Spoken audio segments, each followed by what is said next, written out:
The humanitarian crisis in Gaza continues to intensify, with the United Nations warning of catastrophic consequences amid ongoing Israeli military operations and a tightening blockade. On Friday, the UN received permission from Israel to allow approximately 100 additional aid trucks into Gaza, marking a modest but critical breakthrough. Jens Lerke, spokesperson for the UN Office for the Coordination of Humanitarian Affairs, confirmed the approval at a Geneva press briefing, noting the trucks would carry essential supplies such as baby food and nutritional products for children. The next step is to collect them and distribute through the existing system, the one that has proven itself, Lerke said. I cannot 100% sure say that nothing has been diverted. Nobody can do that in an operation anywhere.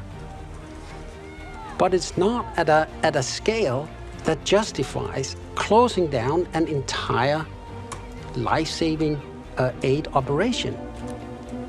If you had been in a coma for the last 3 years and you woke up and saw this for the first time, anyone with common sense would say, this is insane. I received this morning of some of the aid that's waiting just outside the borders to get in. It includes educational supplies, children's bags, shoes, size 3 to 4 years old and up to 10 years old, stationery and toys, rice, wheat flour, canned beans, eggs, pasta, various sweets, tents, water tanks, cold storage boxes, breastfeeding kits, breast milk substitutes, energy biscuits, shampoo and hand soap, floor cleaner.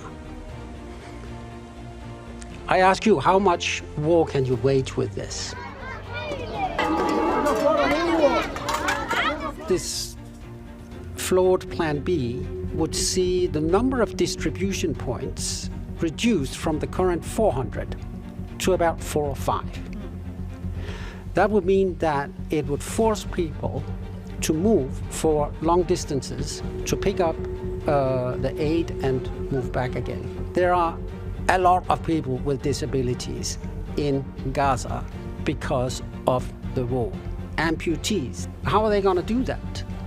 How are you going to walk 20 miles if you don't have legs? The approval comes amid rising concerns over malnutrition. Akihiro Seda, director of health at the UN Palestinian Refugee Agency, UNRWA, revealed that malnutrition rates have significantly increased and warned that without a sustained flow of aid, the crisis could spiral out of control. If the current food shortage continues, it will exponentially increase and then get beyond our control, he said. Further highlighting the severity of the situation, Tom Fletcher, the UN's Under-Secretary General for Humanitarian Affairs, issued a stark warning that 14,000 babies could die within 48 hours without immediate humanitarian intervention. Speaking to the BBC, he called the figure utterly chilling and urged, "We need to flood the Gaza Strip with humanitarian aid." Meanwhile, international condemnation of Israel's actions continues to mount. The Kuwaiti Ministry of Foreign Affairs denounced Israel's strike on the Sheikh Hamad bin Khalifa Al Thani Hospital for rehabilitation and prosthetics in Gaza City as a flagrant violation of international law. In a statement posted on X, Kuwait accused Israel of systematic crimes against the Palestinian